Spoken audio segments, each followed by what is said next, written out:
Tá começando o primeiro Guitar Talk. Começa agora! Guitar Talk!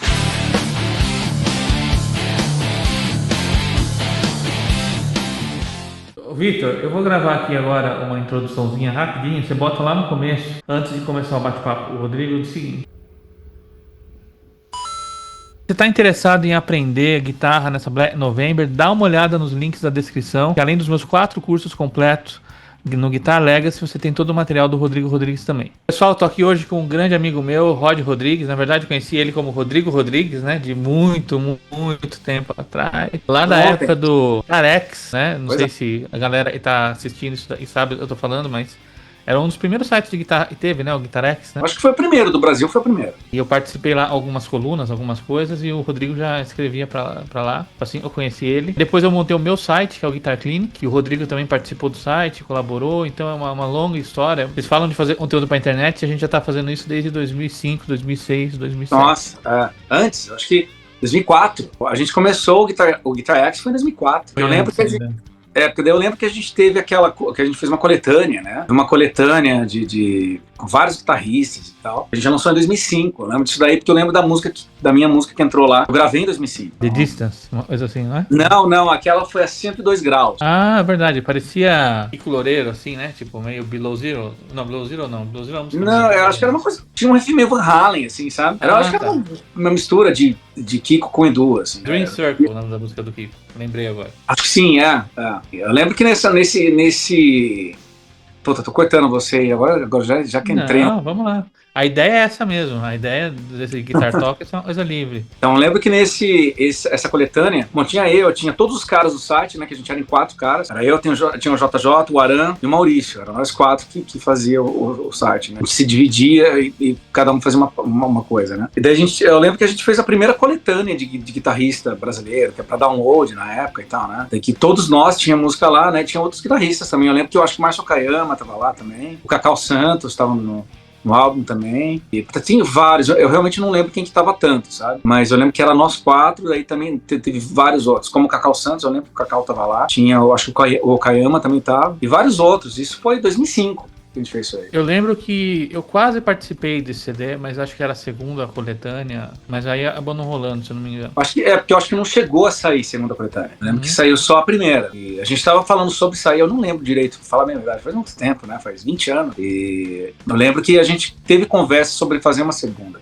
Mas eu acho que nunca saiu. Eu não lembro de ter saído uma segunda coletânea, não. E aí, pessoal, só pra vocês entenderem, né, o Rodrigo tem uma longa história à música, assim como eu também, e hoje ele mora lá no Canadá. A gente vai conversar um pouco sobre como que é a vida do músico lá no Canadá, que é uma coisa bem interessante. A gente vai conversar bastante sobre o que ele tá fazendo. Ele acabou de lançar um disco, ele tem novos endorses, ele tem um monte de coisa que tenho certeza interessa bastante pra vocês que estão acompanhando o canal aqui, né. Então, Rodrigo, você já conversou, mas seja bem-vindo agora, né, ao primeiro Guitar Talk. Eu tinha feito um experimento, eu acabei te cortando, hein? Foi mal. Eu tinha feito um experimento desse Guitar Talk que era o Na Corda Bamba. Só podia falar a verdade, e aí eu senti, o pessoal falava meio... Tá, eu vou falar só a verdade aqui também, então. Pronto.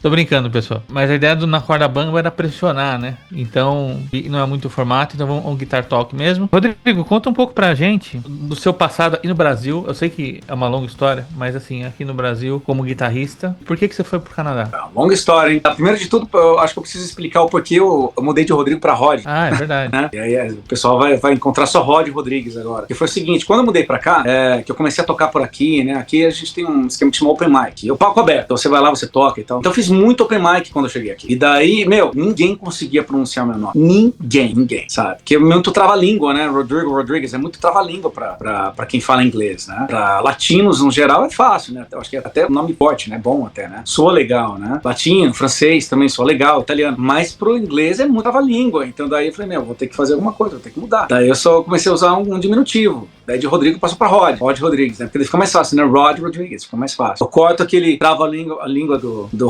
Rodrigo, né? Então daí eu tive que fazer isso. Por isso que eu adotei o Rod Rodrigues ao invés de continuar como Rodrigo. Enfim, tá, a trajetória foi o seguinte, eu comecei a tocar mais ou menos, eu tinha mais ou menos uns 11 anos. Na verdade, eu comecei tocando bateria, não foi guitarra, nem violão, porque eu ganhei uma bateria de um amigo do meu pai, e que os filhos, tinha 3 filhos, que tinha, não, ele tem, né? 3 filhos, e os 3 tocavam, 2 tocavam piano, um tocava bateria. Um belo dia, ele, né, eu acho que ligou pro meu pai, ele sabia que eu gostava e tal, né? Tava interessado. Daí ele ligou pro meu pai e falou, doando a bateria do meu filho, né? Rodrigo, quer? Eu falei, lógico que eu quero, óbvio, né? Lembro que era uma Pinguim, aquelas Pinguim grandona e tal. Enfim, me deu a bateria completa pra ela buscar, e eu levei pra casa e comecei a batucar lá em casa, sabe? Daí, pouco tempo depois eu comecei a fazer aula de violão também. Comecei fazendo aula de violão com a minha prima, um violão que a gente tinha em casa, que minha mãe tocava violão, né? Minha mãe tocava, ela até fazia canção de ninar pra mim, assim, sabe? Ela não ficava contando história pra eu dormir, né? Ela sentava, eu sempre tive de quarto com a minha irmã, ela sentava na cama da minha irmã e ela ficava, né, dedilhando, fazendo umas coisinhas, cantando umas músicas, assim, né? Cantigas de criança, né? Brasileira, né? Tipo, o Boi da Cara Preta, umas coisas assim, sabe? E eu... Fazendo um spoiler, é por isso e sua música lá chama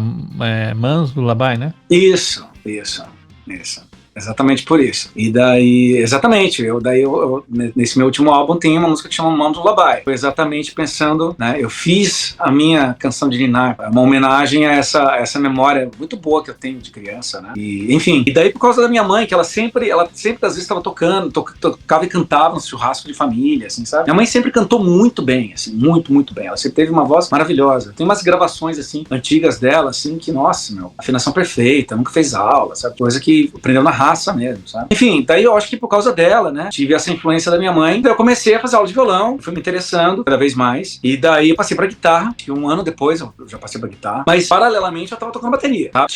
Eu tocava o violão, estudava o violão sim, mas paralelamente eu tava tocando bateria, e naquele ponto eu tava tocando bateria melhor do que eu tava tocando guitarra ou violão, sabe? E daí, eu lembro que antes de eu passar pra guitarra, eu passei pra uma outra professora de violão, que foi a professora da minha mãe, eu aprendi algumas coisas, assim, que minha mãe queria que eu tocasse, sabe? Tipo, eu toquei Brasileirinho, eu lembro que eu tinha tocado o tema do filme Love Story, sabe? Romeo e Julieta, na verdade, Romeo e Julieta. Eu lembro que eu toquei essas coisas, toquei Abismo de Rosas, umas coisas assim, sabe? E eu não lembro tocar mais nada, mas... Então daí, toquei essas coisas, né? Então, eu tocava algumas coisas, tipo, Abismos de Rosa, Brasileirinho, pouquinho, assim, né? Claro que, né? Tinha o quê? 13, 14 anos, no máximo. E daí, depois, eu passei pra guitarra, comecei a fazer aula de guitarra mesmo, paralelamente tocando bateria. Eu ainda tava tocando bateria melhor do que violão e guitarra. Eu acho que eu me entusiasmei mais com a bateria na época. Eu já tava conseguindo tocar algumas coisas que eu gostava. Porque a minha primeira banda, eu toquei bateria. Eu não toquei guitarra, eu toquei bateria. É até difícil dizer, né, que eu toquei bateria, mas enfim.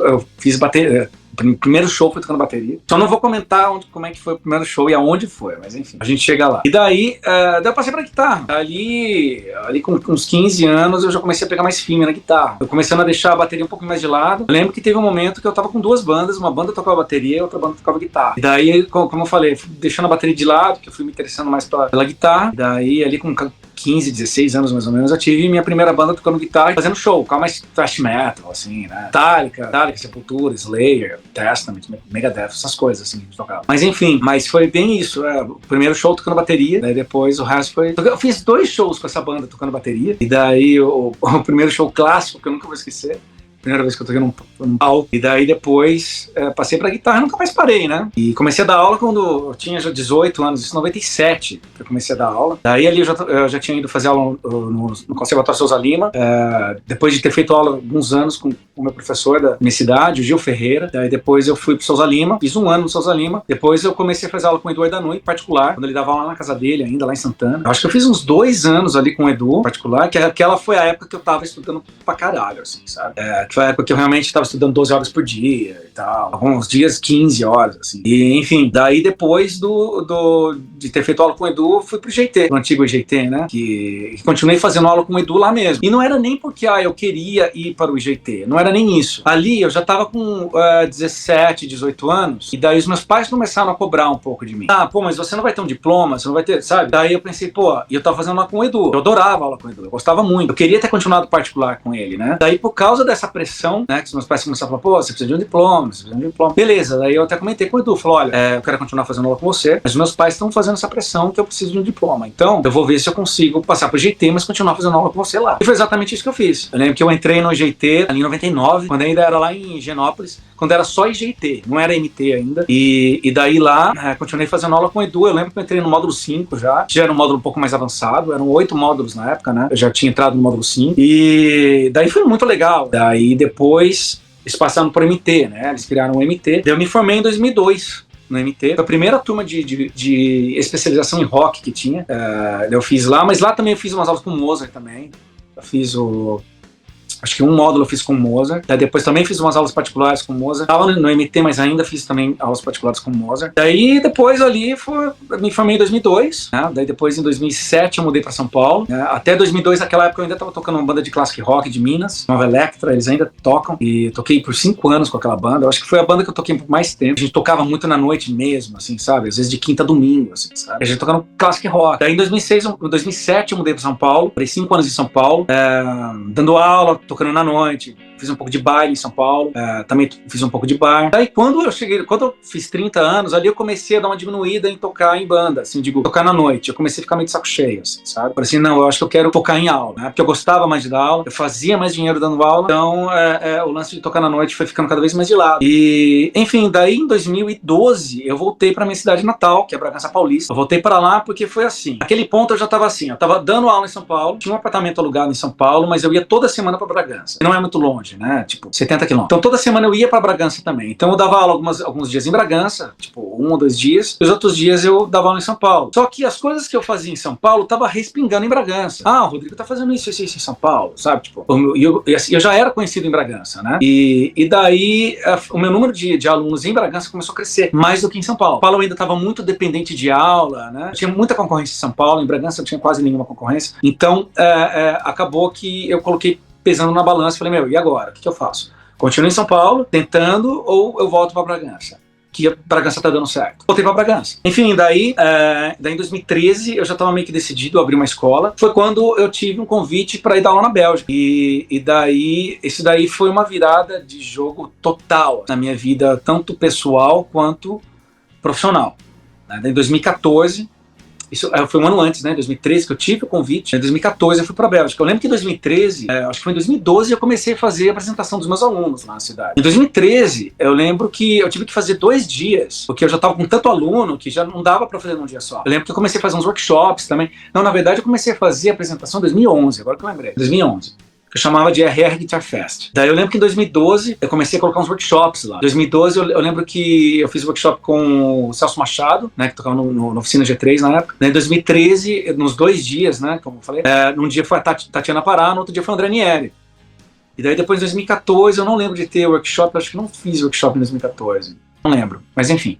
Daí eu tive essa apresentação dos alunos até 2015. Mas enfim, em 2014 eu tive essa oportunidade de ir para a Bélgica. Eu fiquei 2 meses na Bélgica, ter aula lá. Ter aula, toquei, né? Fiz várias jams, conheci vários músicos lá. Foi uma experiência que foi uma virada de chave para mim, assim. Antes de eu ir para lá, eu estava decidido em montar uma escola na minha cidade.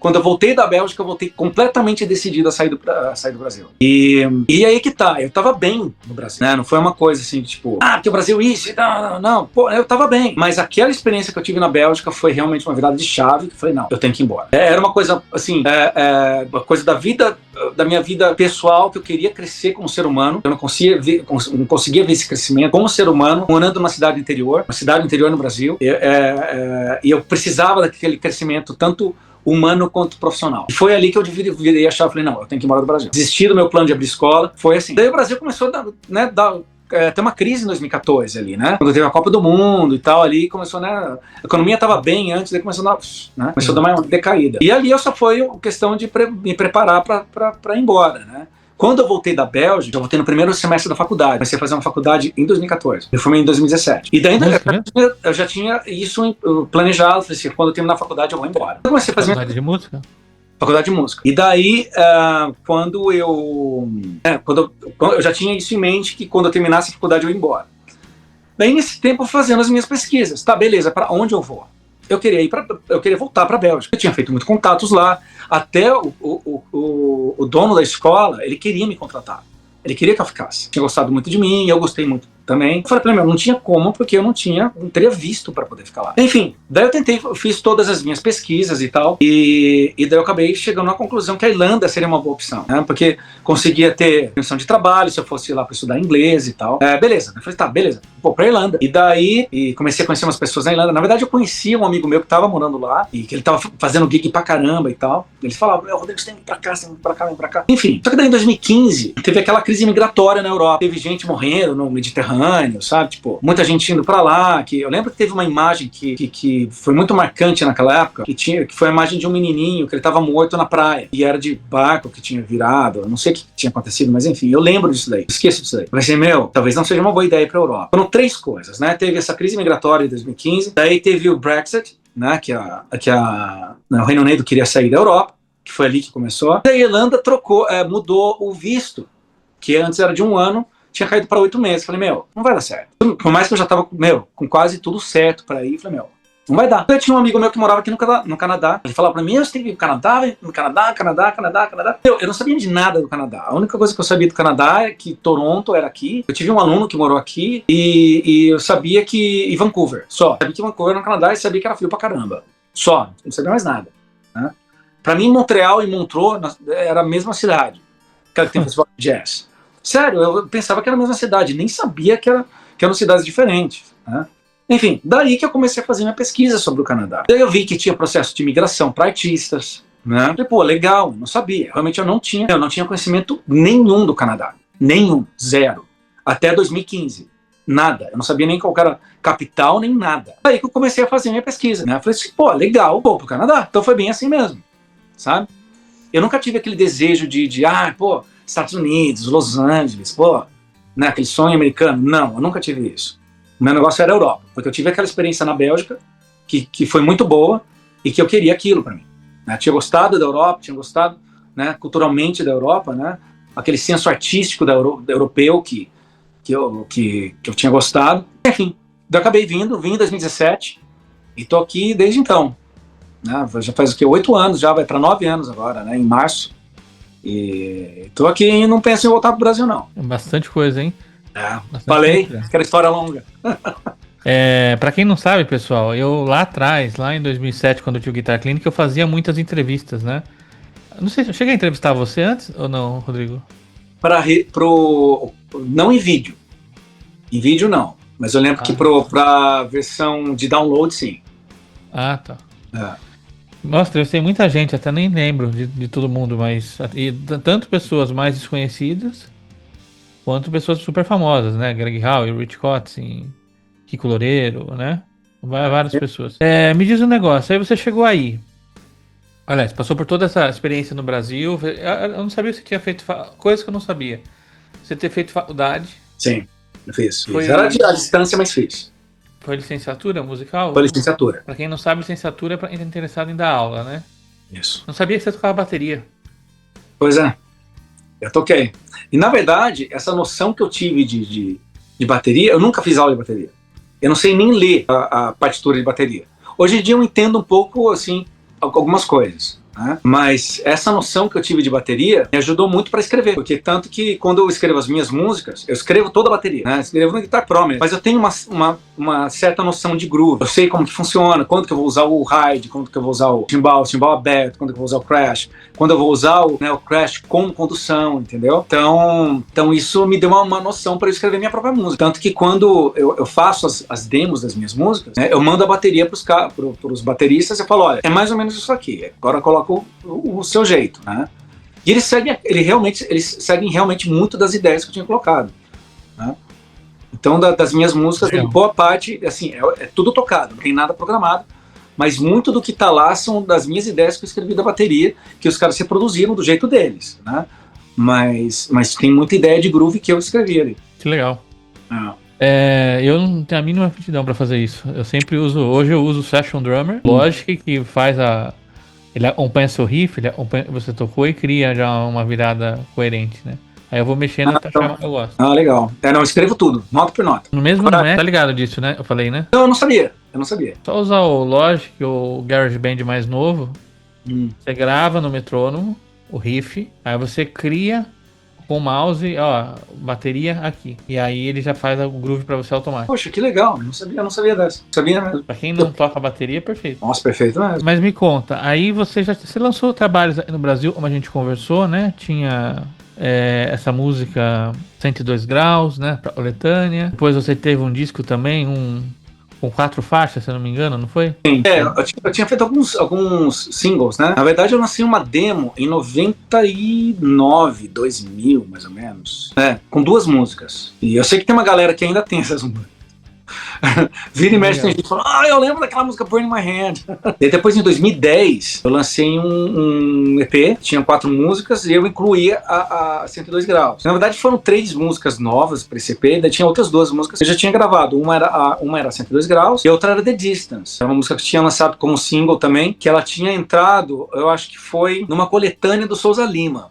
Conservatório Souza Lima. Lembro que eles lançaram uma coletânea também dessas virtuais. Eu acho que foi a The Distance que entrou lá. Eu não lembro direito, só pra ser bem sincero. Mas aí, esse EP tinha essas 2, né? Tinha a... Eu coloquei a 102 Graus como bônus, na verdade.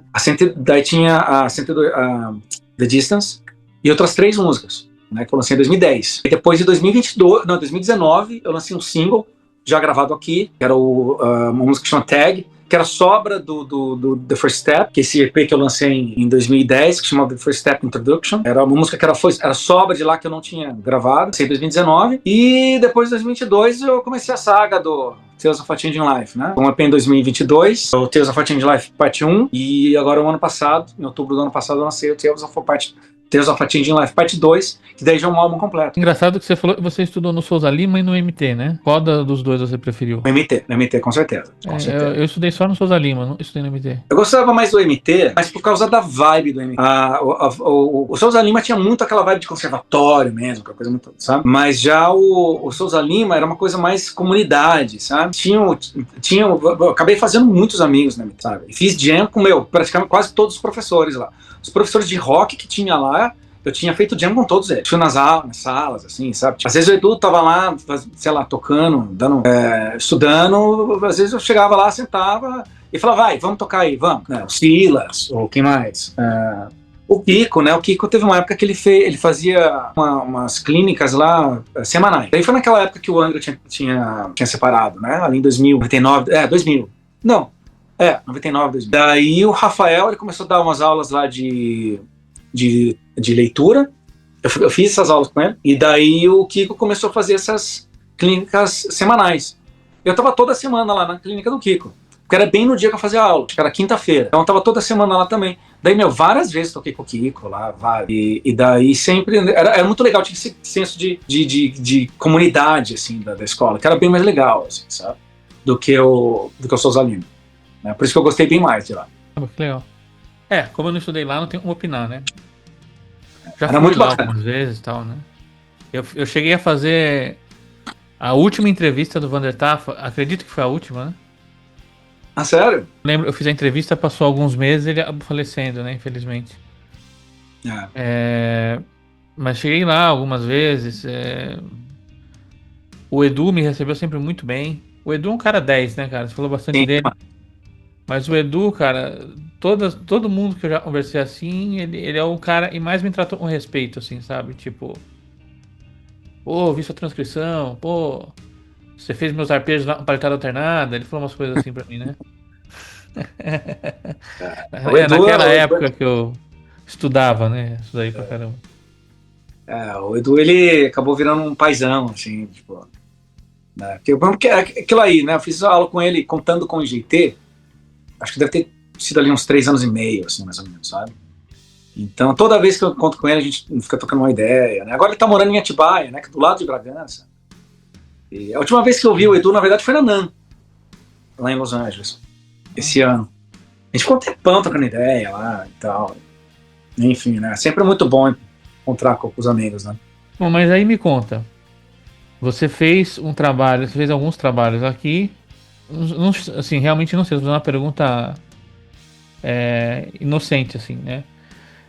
Quando, por exemplo, eu gravei o meu disco My Heaven, eu usei realmente investimento, Foi no Norcal, que era um estúdio grande, teve produção do Felipe Andreoli, do Bruno Valverde da bateria. Então, assim, houve investimento. Eu não sei se você chegou a fazer um disco assim no Brasil, né? No sentido de. Ou foi tudo na base home studio e tal, porque me parece que esse seu último tem uma produção bem legal, né? Aí no Canadá. Minha pergunta seria mais ou menos a seguinte: você acha que é mais fácil gravar um trabalho autoral como esse no Canadá ou não? Eu acho que são tempos diferentes, né? Eu não fiz como você. Realmente, eu lembro quando você lançou My Heaven. Na verdade, o que eu lancei no Brasil, que foi o First Step, eu gravei, foi um compilado, sabe? Então não foi uma coisa que eu coloquei, tá, vou gravar no EP. Não. Eu tinha aquelas 2 músicas já gravadas e tinha outras 3 que eu tinha escritas. Falei, tá, beleza, vou gravar e vou botar junto. Mas sim, foi tudo gravado em estúdio. Esse de 2010, sim, foi todo gravado em estúdio. E daí, o que eu lancei depois... eu tive uma banda, né? Esqueci de falar da banda. Em 2014, 15, né? Eu tive uma banda chamada Enemies of Reality, que era uma banda mais de death melódico, assim, e tal.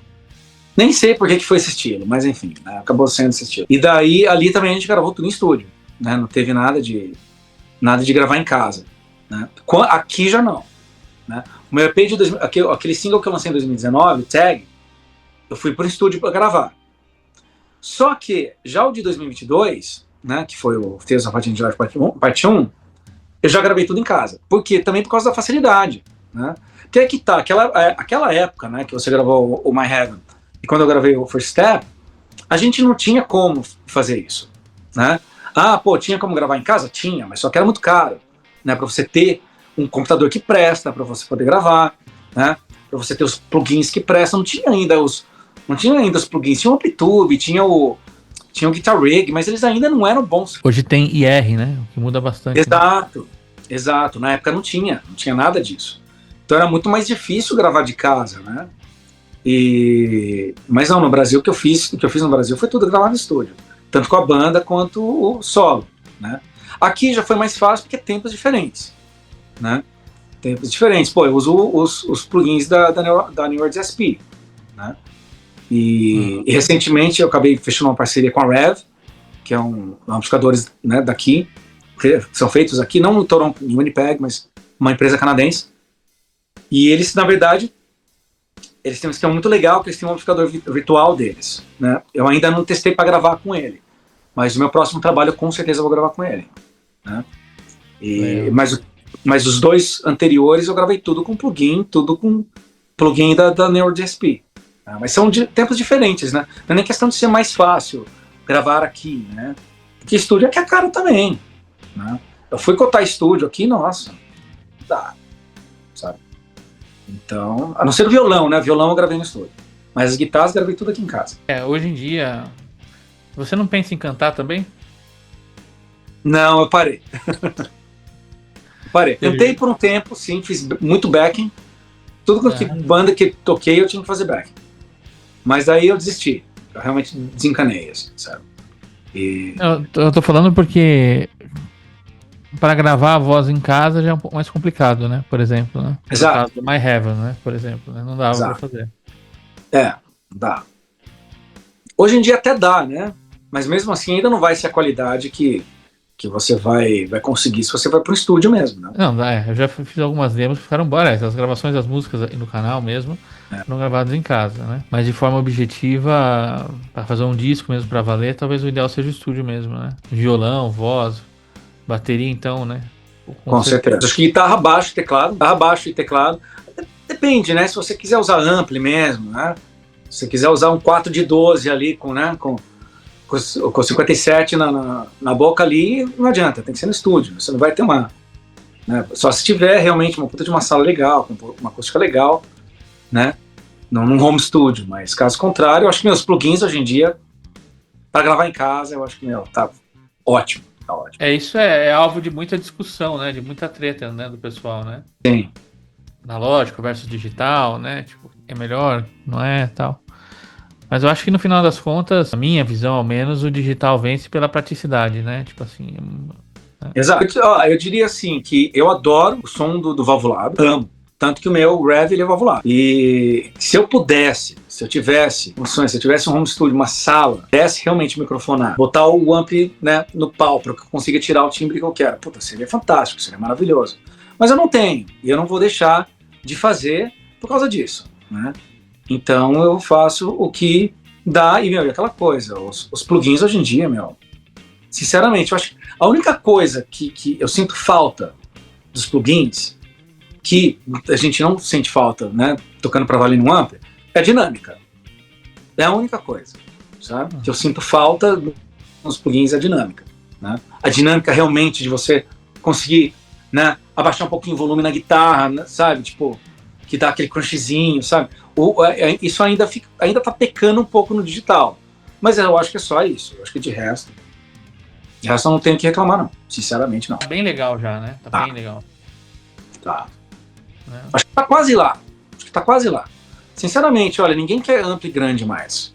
Hoje, por exemplo, quando eu entro aqui tem um aplicativo que chama Kijiji. É como se fosse o Mercado Livre brasileiro, o OLX e tal. Uhum. Meu, o que mais tem gente lá é querendo vender ampli grande. Ninguém mais tá querendo saber de ampli grande. 4 de 12 e tal, meu, ninguém. Sabe? E uma coisa de um guitarrista que você gosta muito, esse daqui é direto ao ponto, hein? Não tô vendo, tá? Coitado. Ah! Esse aí é clássico. Isso é clássico. Mas, cara, tem bons do Kotzen, né? Signature. Tem uma palheta, vem dele. Ele usa uma palheta parecida com a que eu uso. Pô, que legal. Na época que ele usava a palheta, né? Ele não usa mais. É verdade. Agora ele viu um dedo. Eu gostava mais dele na época que ele usava a palheta. Polêmico, hein? Polêmica. Opa aí, bom, vamos polemizar então. Ó o corte aí. Cara, eu falei teve um guitar. Putz, eu fiz tanto quadro esse ano que eu nem lembro o nome, acho que é Guitar UFC. Que o Kotzen ganhou como meu guitarrista favorito, assim, né? Favorito. Acho que pela bagagem geral, né? Pelo tal. Bom, mas voltando aqui então pra Rod Rodrigues, né? Rod Rodrigues. Rafael Neri. Tem gente que fala assim Neri. pra mim, às vezes. Rafael Neri. Me conta o seguinte, e aí você tem esse trabalho como professor há muito, muito tempo. Você mesmo falou, deu aula desde os 18 anos, né? Então, são décadas aí ensinando. Quase 30 anos já, né? Isso. 2017. Daqui 2 anos vai fazer 30 anos. Já. E o que você acha que aconteceu? A geração. Porque você dava aula para um tipo de aluno lá em 98. Foi isso? 98 você começou, né? 97. 97, isso. E hoje o público é completamente diferente, né? Muito diferente, Como você enxerga isso como professor? Ótima pergunta, hein? Legal. Eu acho que são vários fatores, sabe? Eu acho que as gerações mudaram, as referências mudaram. Eu acho que ali, quando eu comecei a dar aula, foi mais ou menos o surgimento do New Metal, né? Então foi quando começou a surgir, o Korn estava começando a dar, né, a luz ao dia ali, né? Foi pouco depois do Sepultura ter lançado o Roots, né? Eu acho que ali que foi o pontapé inicial, né, do New Metal e tal. E daí, eu acho que ainda existiam guitarristas que eram referência naquela época, né? Bandas que tinham guitarristas que eram referência, né? O Dream Theater estava em alta, né? O Pantera ainda estava ali, né? 97. O Pantera ainda estava ali, o Dimebag ainda estava, né? Então ainda tinha muita coisa acontecendo. Guitarristas, né, que influenciavam novas gerações. Daí entrou ali no começo dos anos 2000, aí o New Metal, boom, né? Foi aquela explosão do New Metal. Tá de 7 cordas, afinação baixa e tal, né?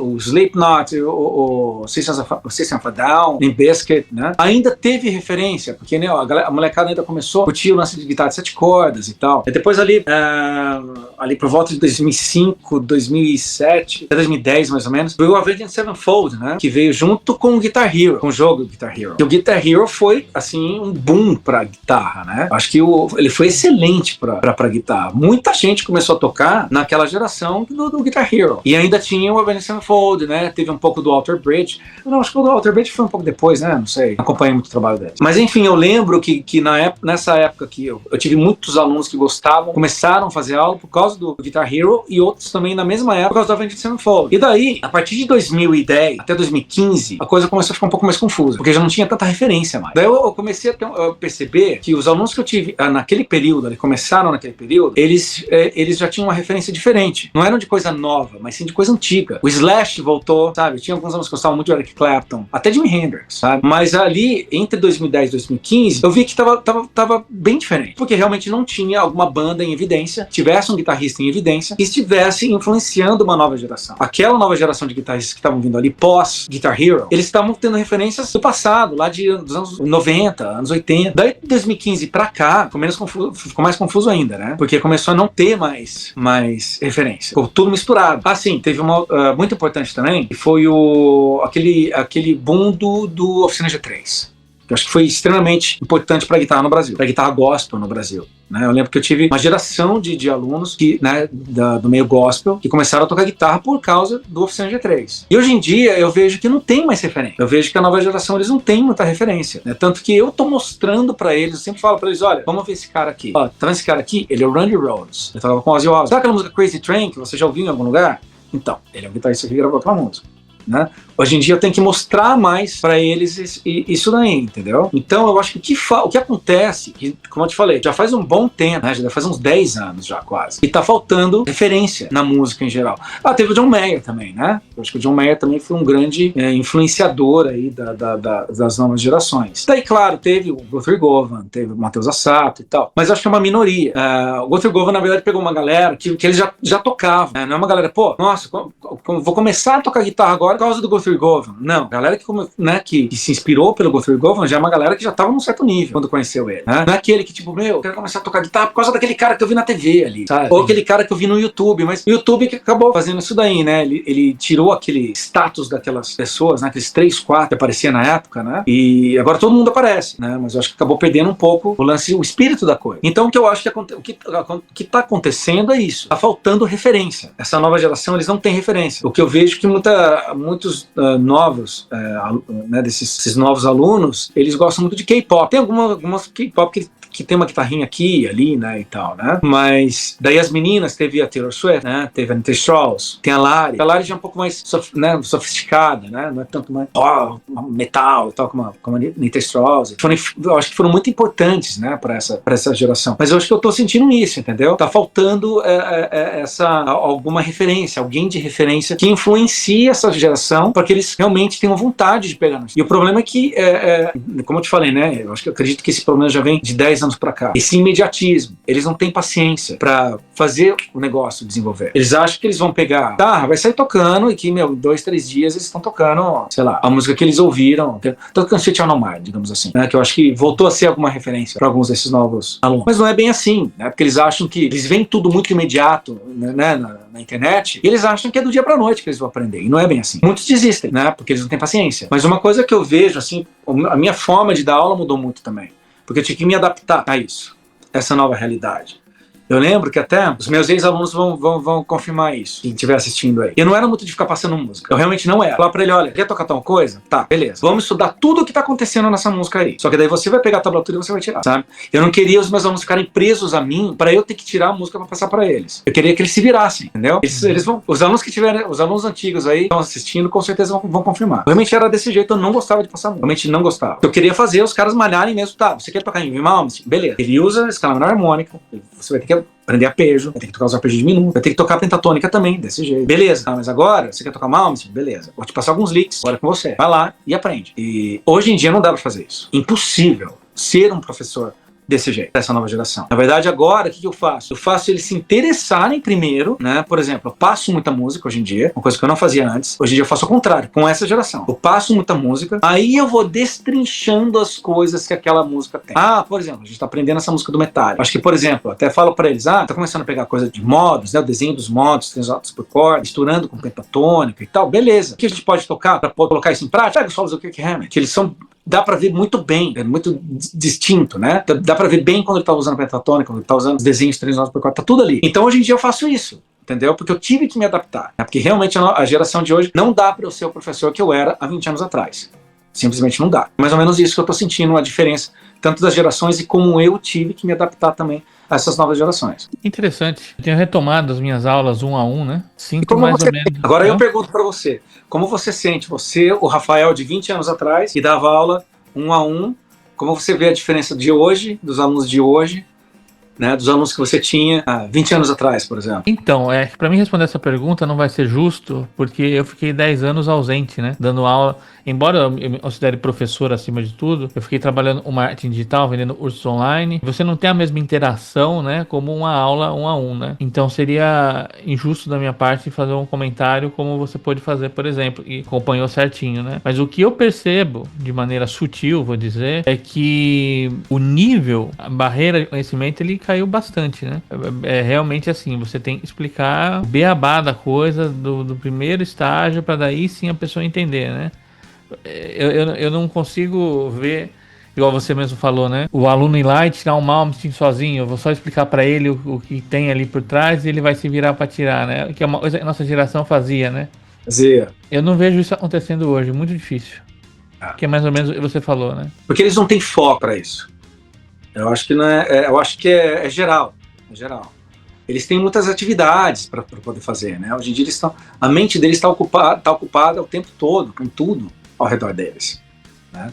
Eles não são nem culpados disso. Eu acho que a sociedade, o mundo de hoje é culpado por tudo isso. Eu acho que não é nem culpa deles, né? E aí eu acho que tem uma questão de mídias sociais também, né? No sentido de que você pode conseguir a mesma atenção, o mesmo prazer e coisas do gênero, fazendo muito menos, talvez, né? Tipo assim, por que eu vou estudar uma música do Malmsteen e parar para gravar essa música na rede social, se eu posso fazer uma dancinha no TikTok e de repente ter o mesmo número de likes, entendeu? Então, mas até foi interessante você entrar nesse assunto, e uma coisa que eu tô percebendo com os jovens, eu digo assim, 15 anos, eles não estão usando, eles estão usando cada vez menos rede social, né? Então, por exemplo, os meus alunos mais novos, nenhum deles está na rede social.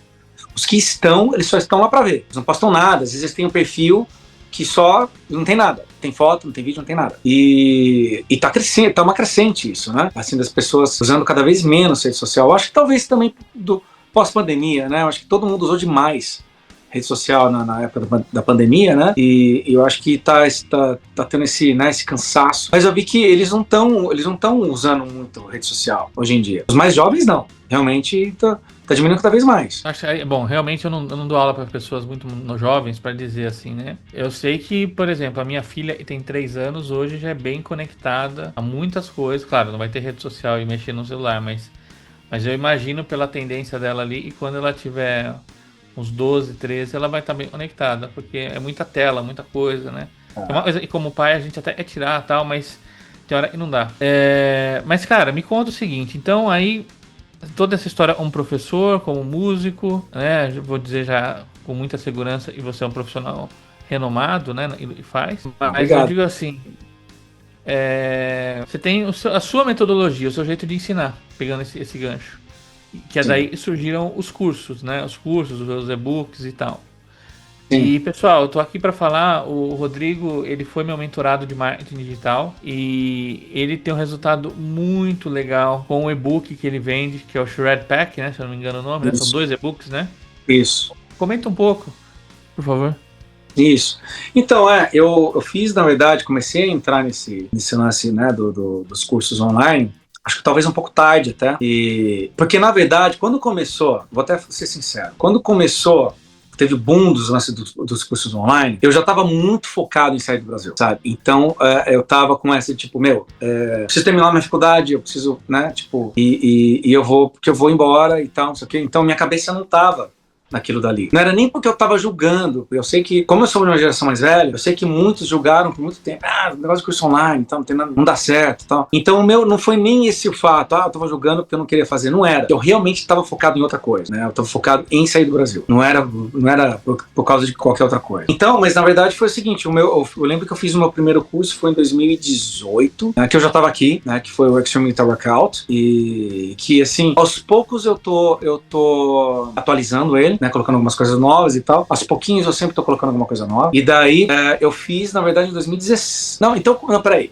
Foi antes que eu fiz o Guitar Shred. O e-book Guitar Shred. Foi antes. Eu já tinha lançado ele em português e em inglês. E daí, logo depois eu lancei o Extreme Guitar Workout. E daí depois, eu lembro que quando eu lancei o meu single, Tag, 2019, eu tive essa ideia, falei, eu nunca vi um material, né, que seja focado em blues rock, mas que tenha essa pegada mais shred, né, aquele estilo meio, como a gente tá falando, Paul Gilbert, Norman Bittencourt, Rich Cotton, que são os caras meio, né, que são mais blues rock, mas que os caras tocam mais shred, né? Eu vou fazer um material desse esquema, né? Porque eu nunca tinha visto nada do tipo. E foi quando eu fiz o Blues Rock Shred. Na verdade, o Blues Rock Shred, antes eu queria lançar como um curso, mas eu falei, não, acho que eu vou lançar como um e-book, porque eu também quero ter a oportunidade de eu lançar uma versão impressa quando eu for tocar ao vivo, que eu possa levar para poder vender. Eu realmente acabei fazendo isso. Ali, quando eu lancei, na época, quando os workshops que eu fiz e tal, eu tinha uma versão impressa, que eu vendia a versão impressa também. E daí depois, mais recentemente, eu lancei, na verdade, muito recentemente, eu lancei o Ultimate Ligado, um curso voltado só para técnica de ligado. E que eu vi que não tinha também no mercado, não tinha encontrado nada de algum curso especificamente de ligados. Já tinha visto curso de paletado alternada, de outras técnicas, mas não de ligado. Eu falei assim, então beleza, eu vou fazer esse que não tem no mercado. E realmente não tem. Enquanto que o Extreme Guitar Workout, ele é um curso que já abrange muito mais, né? Bem do iniciante. Eu mostro como segurar na paleta, tipos de paletada, né? Como você paletar até o mais avançado. Ele já é um curso bem mais completo, né? Enquanto que já o de ligados, ele também começa bem do zero, bem do beabá mesmo, chega também até o avançado. E os e-books, que daí já é uma mistura de tudo isso, né? Só que de uma coisa muito mais compacta, né? E daí tem um arquivo que você baixa, tem os áudios que você pode baixar também de todos os exemplos. E não tem vídeos, né, porque são e-books, né, mas tem todos os exemplos gravados, né, que você pode baixar, mas de uma forma muito mais compacta que dos cursos, né? Então, mas eu tenho outros cursos em mente, eu quero lançar mais um ano que vem. Esse vai ser para iniciante mesmo, bem iniciante, que eu quero misturar um pouco as coisas, os assuntos. Quero colocar um pouquinho de violão, um pouco de guitarra, talvez colocar tudo junto, que eu nunca vi, né, um curso assim. Esse com certeza vai ser meu próximo. Eu já estou começando, né, a colocar ele no papel. E é isso aí, estamos aí. O ano que, né, a gente fez um trabalho muito bom, né, com a mentoria. Você me ajudou muito, aliás, nossa, agradeço muito. Aprendi demais com você. Né, a gente conseguiu vender bastante, né, o e-book vendeu muito bem. O e-book não, os e-books, né, o combo de e-books. Vendeu muito bem, continua vendendo muito bem. E, aliás, foi graças aí a todos os toques que você me deu, né? E foi ótimo aí na mentoria. Aprendi demais com você. Como eu falei, né? Eu tive aquele ato, né? Que eu tava muito focado em outras coisas, né? Que eu não consegui, que a coisa evoluiu demais, né? O mercado evoluiu para um lado que eu acabei não acompanhando porque eu tava focado em outra coisa. Mas é isso aí, tá? Né? Tô aí agora. Também tem o Ultimate Combo, né? Que é um pacote com tudo junto, né? O Extreme Guitar Workout, os e-books e o Ultimate Ligado. São todos juntos, que eu estou chamando de Ultimate Combo. Eles são todos com um preço muito especial aí esse mês. E para a galera que quiser, né, conhecer aí, desenvolvendo a guitarra, né? E é isso aí. Pessoal, então só para deixar claro, todos os todos os links dos cursos do Rodrigo estão aí na descrição, tá? Se você quer estudar guitarra com ele, tá à disposição. Como eu falei, eu trabalhei com ele na parte de marketing digital, além de tudo. E sei da qualidade do material, fora conhecê-lo há tanto tempo, como vocês estão vendo no nosso bate-papo aqui, saber da qualidade do que ele tem feito. Então, quer os e-books, vale muito a pena, quer os outros cursos também vale muito a pena. E se você tem interesse, sou professor de música, né? Vamos supor que é um caso diferente, sou professor de música e quero fazer um trabalho como o Rodrigo está fazendo, lançar cursos, ter material online, me manda uma mensagem aí nos comentários ou por e-mail e tá na descrição, ou pode simplesmente me chamar no Instagram, que eu tô aí para poder te ajudar no seu marketing, né? E é claro, para terminar esse disclaimer enorme, eu também tenho meu curso de guitarra à venda, o meu pacote com os 4 cursos e o Guitar Legacy, tá? Tá na descrição também. Então você pode escolher aí quem você quer estudar. Tenho certeza que as duas opções são muito legais. Na verdade, tinha que comprar tudo, né? Material aí pra com certeza. Né? Compra o seu combo aí, compra o meu, é material aí pra muitos anos aí, né? Cara, eu acho que o Guitar Legacy, se você pegar guitarra metal, guitarra metal uns 2 anos, universo dos modos mais uns 3, guitarra metal solos mais 1 ano, cara, dá aí brincando 7 anos de estudo. Sim, total. Só no meu, aí pega o seu, 10 anos. 10 anos, fácil. É verdade, 10 anos fácil, muito fácil. E é interessante, né, eu acho que assim, por exemplo, você tem o seu material e eu tenho o meu e tal, não sei o quê, e eu acho que é interessante que cada um tenha a sua visão, né, você tem a sua visão do seu material, como você explica, como você ensina, eu também tenho a minha, e tudo isso acaba acrescentando para a pessoa, né, a visão de cada um, é importante que a pessoa tenha realmente, né, os dois lados, né? Pô, por exemplo, o Rafael tem esse material aqui, o Rod tem esse material aqui. Meu, se ele junta os dois, né? Ele só tem a ganhar com isso, né? Ele vai ter as duas visões, né? Talvez às vezes no mesmo material, talvez você explique de uma forma que eu explico um pouco diferente, mas meu, ele acaba chegando em conclusões que ele jamais iria chegar sozinho, né? Jamais. Exatamente. Para finalizar, eu ainda não entendi 100% essa questão. E você vai responder agora em alto e bom som. Eita! É polêmica ou não? Não, acho que não é polêmica, mas é uma coisa legal. Eu queria saber o seguinte. Você já é considerado endorse da Godin? É já artista? Como que tá a sua relação com eles? Meu, a relação com a Godin tá ótima, na verdade, né? Não, a gente tem uma parceria, sabe? Parceria, na verdade, eu acho que assim, a relação que eu tô tendo com a Godin é uma das melhores relações que eu já tive com alguma empresa, sabe? Eles, eu fui para lá no começo do ano, né, a gente fez vários vídeos lá, na verdade, ainda tem outros vídeos que eles vão lançar, eles não lançaram ainda, eles lançaram um só até agora, mas a relação tá ótima com a Godin, na verdade. Eu tô aqui, né, tem esse violão aqui, né? Tem esse aqui que é o A6, né? Tem uma guitarra também. Tem uma guitarra também, lindo, né? Muito bonito. Lindo, né? Enfim, eu tenho uma guitarra também. Deixa eu deixar aqui, não quero derrubar nada. Tem uma guitarra também. E, meu, a parceria tá ótima. Eu conheci eles na NAMM, na verdade, no ano passado.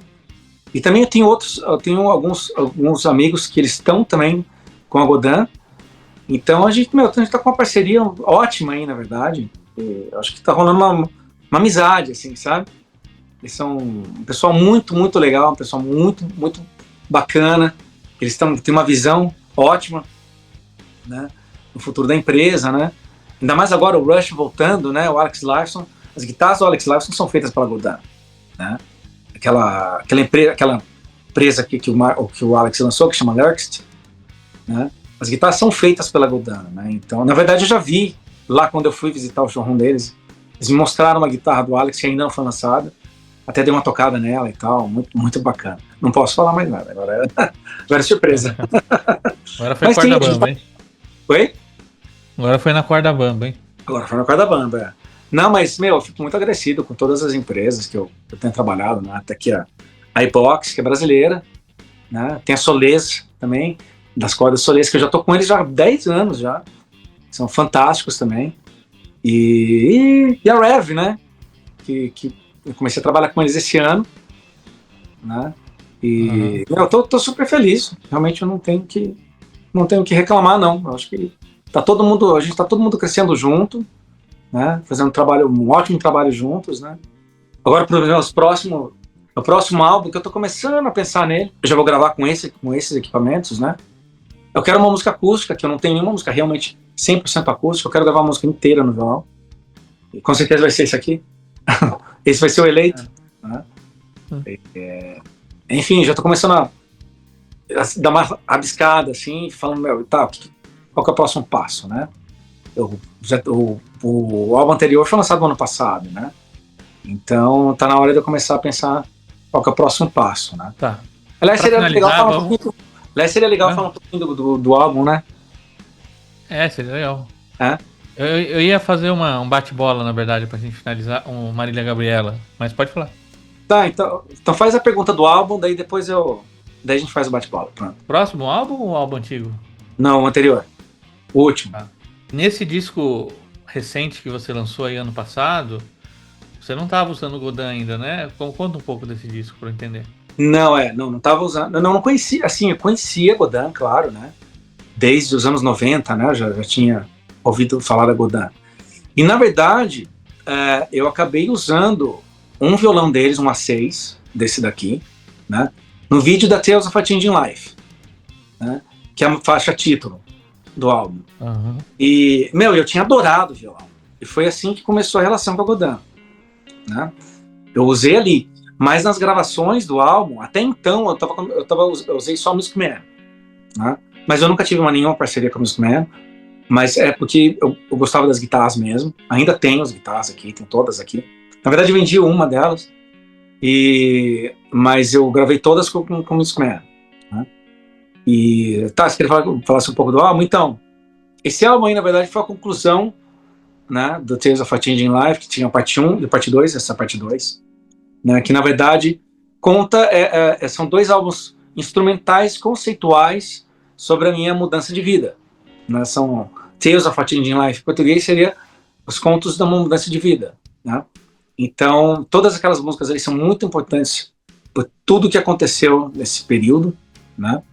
E esse último, que eu lancei ano passado, né? Tem 7 faixas, né? Uma delas é essa, A Mom's Lullaby, que é a música que eu escrevi para minha mãe, né? Que também está no YouTube, está em todas, né, todas as plataformas digitais aí, né? Streaming.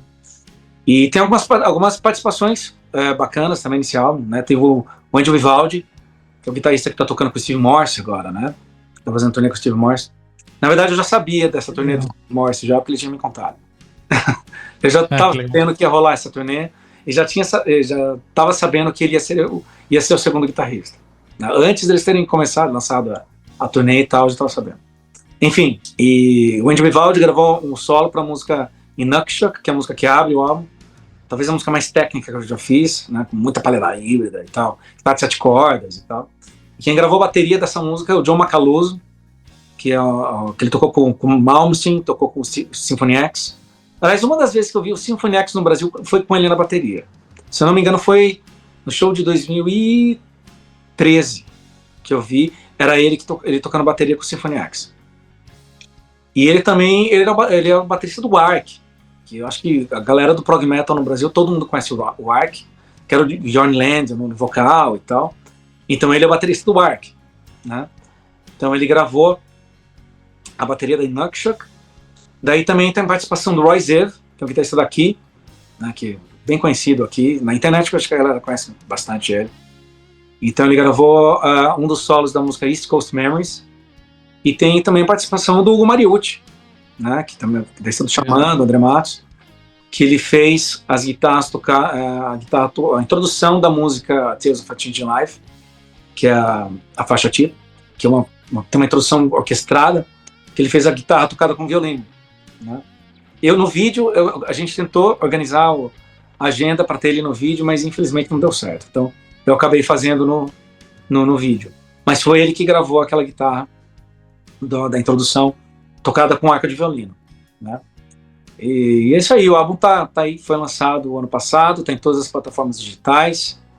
E se alguém quiser físico, né, mídia física, pode entrar em contato comigo aqui, ou também pode contactar a Aqualung Records, na Galeria do Rock, que eles têm talvez eles ainda tenham algumas cópias lá, eu não tenho certeza, mas eles tinham algumas cópias lá, talvez não tenha mais. O trabalho é muito bom, viu, pessoal? O trabalho é muito, muito bom. É um trabalho... O Rodrigo tem um playing, assim, fantástico, no sentido de que não é aquele fraseado rápido que parece um robô subindo e descendo, né? É aquela coisa, mas com boas ideias melódicas, né, no que está acontecendo ali, né? Ele mesmo falou dessa música, o Paletada Híbrida, né? Lembra um pouco o Greg Hall e coisas assim, né? Sim. Que tanto eu quanto o Rodrigo gostamos tanto. E assim como tem uma música, uma cara um pouco mais de hard rock no começo, que é aquela, acho que é On The Road, não é isso? Sim, é On The Road. É porque On The Road, na verdade, é a música que eu escrevi pro meu pai, na verdade. Meu pai faleceu em 2018, e daí eu fiz essa música pra ele, porque ele era taxista. Então ele tava na estrada, On The Road, o tempo todo, né? E essa música, sim, tem um quê de hard rock, né, mais melódica, né? E ali tem o meu solo preferido, eu gosto muito do solo daquela música lá. Mas sim, é mais melódica e tal. E aquela coisa, eu acho que a melodia é a base de tudo, sabe? Essa concepção que eu tenho de melodia, sabe? Eu sei que... Eu tenho outras influências, eu gosto muito de Andy Timmons, sabe? Amo Andy Timmons. Gosto muito do Steve Lukather também, sabe? Mas eu também gosto de caras que nem John Petrucci. Mas eu gosto... O Petrucci, a referência que eu tenho do John Petrucci é o Petrucci dos anos 90, quando ele era mais melódico, né? Então é aquela referência que eu tenho do John Petrucci, né?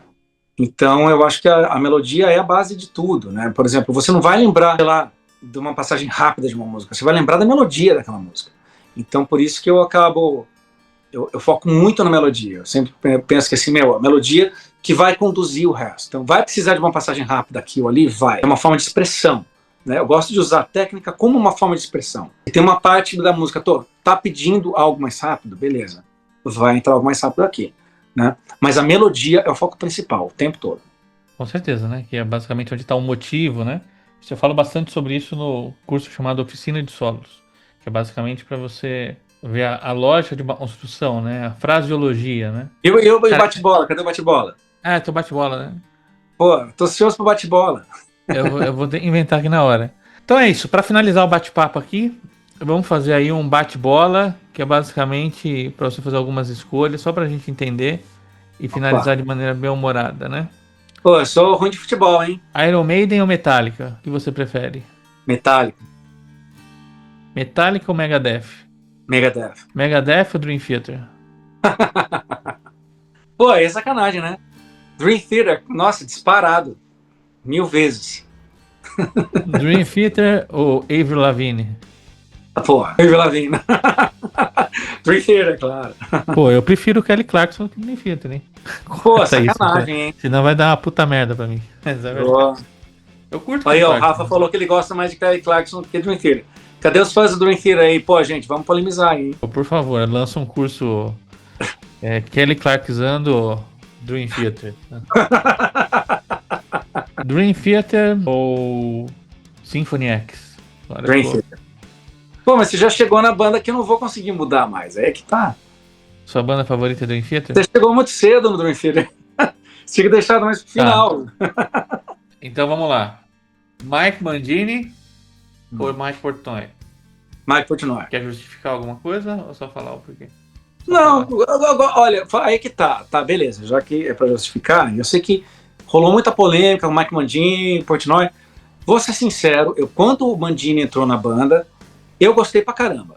Não reclamei de absolutamente nada. Gostei muito do primeiro álbum que ele lançou com o Dream Theater. Ele lançou alguns álbuns muito bons com o Dream Theater, na minha opinião. Então, mas eu adoro o Mike Portnoy também. Eu cresci ouvindo o Mike Portnoy. E é que tá, o Mike Portnoy ele faz parte do DNA da banda, né? Por mais que eu acho que o Mangini ele fez um trabalho fantástico com a banda, o Portnoy faz parte do DNA da banda. Então, aí é difícil dizer, né? Quando você acaba... Acho que toda banda, né? Quando eles têm a carreira formada por determinados músicos, né? Quando muda um deles, que faz parte da origem do som daquela banda, é complicado, né? É complicado. Mas eu acho que o Mangini fez um exímio trabalho com o Dream Theater. Eu acho que, respeito total com o cara, eu acho que ele foi fantástico, né? Mas o Portnoy faz parte do DNA da banda. Bom, banda então Dream Theater. Tá, Guitarra, vamos lá. Opa, agora vai apertar aí. Fender ou Gibson? Fender, sem dúvidas. Eita! Vamos polemizar ou não? Fender ou ESP? Fender. Fender ou Ibanez? Eu gosto de Ibanez pra caramba, mas eu gosto da Fender também por outros motivos.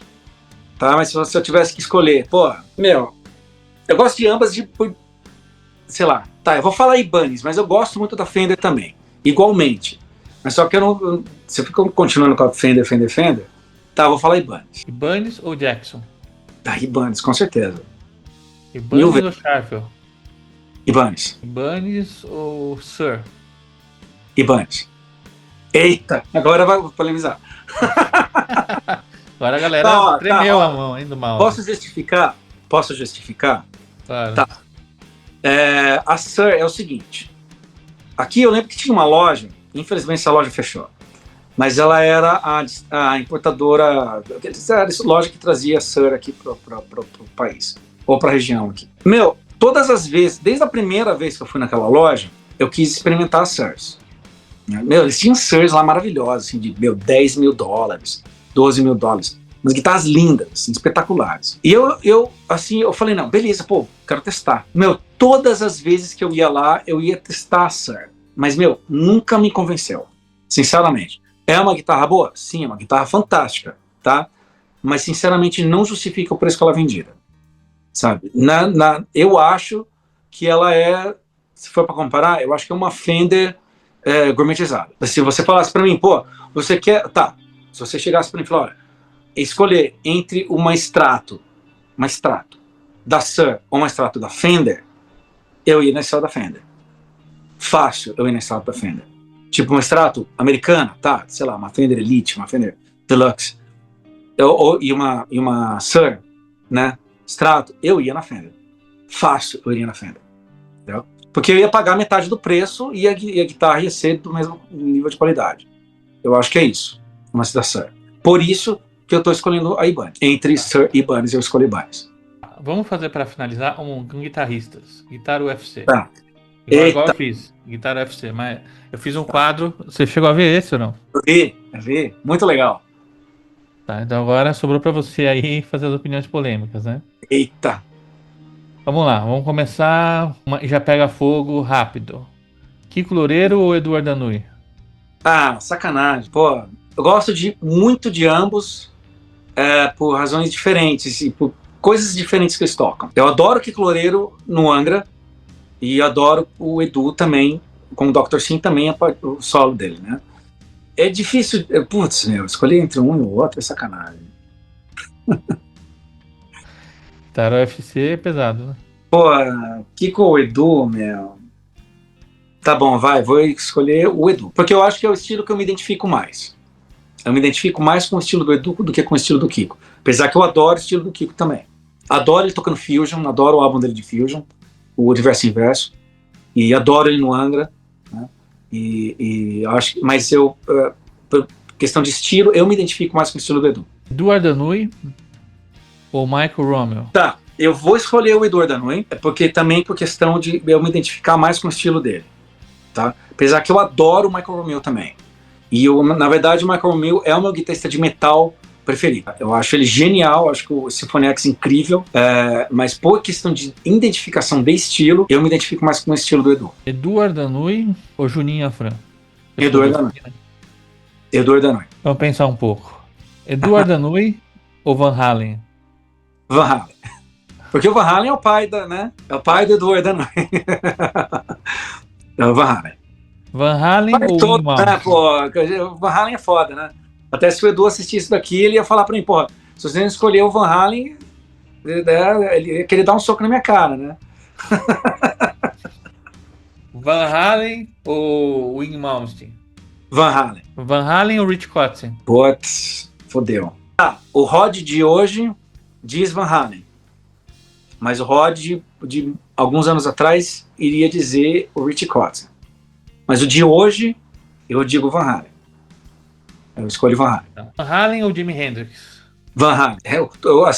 Eu respeito muito o Hendrix, com certeza, mas Van Halen é Van Halen. Van Halen ou John Petrucci? Tá, eu escolho atualmente, como eu falei, eu escolho Van Halen. Pô, até difícil eu dizer isso, né? Pô, você adora o Dream Theater? Sim. Mas eu gosto muito do Dream Theater, assim, o Dream Theater é minha banda favorita, sim. Mas eu me identifico com o Dream Theater dos anos 90. Sabe, acho que talvez tem dos anos 90, daí teve o Scenes from Memory, que é um álbum que eu adoro também, mas eu acho que ali o Petrucci já começou a ficar muito fritador. Daí tem um gap entre o Six Degrees e o Train of Thought, que eu acho que estão muito pesados. Daí vem o Octavern, que é um álbum que eu amo, que eu acho que talvez seja o último grande álbum deles, com Portnoy, na minha opinião, o Octavern. Eu adoro Petrucci, mas se você colocar agora, nesse exato momento, um álbum para eu ouvir, você vai ouvir o Dream Theater ou você vai ouvir o Van Halen? Por exemplo, o último do Dream Theater, tá? O último, Parasonic, que eu fiquei decepcionado, na verdade. Se eu colocar para mim, tá, escolhe entre o Parasonic e o Fair Warning do Van Halen. Eu vou direto no Fair Warning. Van Halen ou Greg Howe? Greg Howe. Aí é fácil de escolher. Aí com certeza é fácil de escolher. O Howe é um cara que pra mim ele é insuperável, sabe? Eu acho que ele é talvez assim, se eu tivesse que escolher um único guitarrista como o meu preferido, seria o Greg Howe. Por mais que, como eu falei, né, gosto muito do Dream Theater, gosto muito do Petrucci dos anos 80 e tal, 90, mas o Greg Howe pra mim é uma referência máxima, assim, sabe? E eu tive até, não sei se você sabe, mas eu fiz aula com ele e o cara na câmera tava tremendo, assim, sabe? Tipo, vai fazendo aula com o Howie. Enfim, sabe, tipo, o Howie, eu acho ele genial, fraseado incrível, ele é um ótimo compositor também, adoro as músicas dele, É um cara que ele mudou a minha cabeça quando eu vi ele, sabe, a primeira vez. Ficamos com o Greg Howe, né? Ficamos com o Greg Howe. Também está na minha lista aí dos favoritos, né? Como eu já falei aqui no Guitar UFC. Para finalizar então, escala favorita na guitarra? Escala favorita? Pentatônica, com certeza. Com certeza, não, né? Pau pra toda a obra. Sua música favorita? Uma música favorita? É. A Change of Seasons, do Dream Theater. Essa é a minha música favorita de todas, assim, disparado. Para finalizar com chave de ouro, como você vê o Rod daqui a 10 anos? Adoro essa pergunta, sabia? É engraçado porque eu gosto dessa pergunta, mas eu não gosto de me fazer essa pergunta. Eu vejo o Rod daqui a 10 anos, ainda aqui, morando no Canadá, talvez não em Toronto, mas morando em algum outro lugar. Eu me vejo com provavelmente mais 2 álbuns lançados, pelo menos 2 álbuns, que eu sei que às vezes muita gente fala, pô, pra que gravar música hoje em dia, pra que lançar música hoje em dia? Mas eu quero ser lembrado, nem que seja por mim, uma missão de vida, eu pensar, eu fiz, sabe? Tá ali, aquilo dali é meu filho, aquilo dali é algo que veio da minha mente, que veio da minha criatividade, que veio da minha inspiração. Não do post que eu vou colocar na rede social, ou, sabe, tipo, daquele cover que eu vou postar e tal. Não, eu ainda quero colocar a minha criatividade em ação, entendeu? A minha inspiração, sabe? Eu acho que ainda vejo isso como uma... assim, claro que às vezes a gente se sente um tanto... esqueci da palavra em português.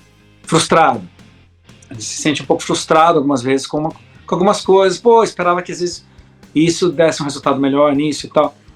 Mas nesse último ano eu refleti muito nessa questão. Que eu acho que eu preciso fazer essas coisas, nem que seja, pô, se as pessoas gostarem, beleza. Se eu tiver o resultado que eu espero, melhor ainda. Mas é algo que o meu coração precisa fazer. A minha mente precisa fazer. Para eu conseguir me manter vivo e ativo no instrumento, sabe? Eu preciso criar, eu preciso deixar essa criação ser liberada. Se vai ter resultado ou não, aí, sabe, tipo, uma coisa que só Deus vai saber. Mas eu me vejo com 2 álbuns, me vejo tocando guitarra, com certeza, ainda morando aqui no Canadá, dando aula, com certeza. Eu amo dar aula, acho que eu nunca vou parar, nunca vou conseguir parar, na verdade, que é o que eu adoro fazer. Não me vejo fazendo outra coisa. Muita gente sempre pergunta, pô, Rod, por que você não tá tocando com os artistas e tal, fazendo turnê? Eu não me vejo fazendo isso. Não me vejo. Eu me vejo dando aula.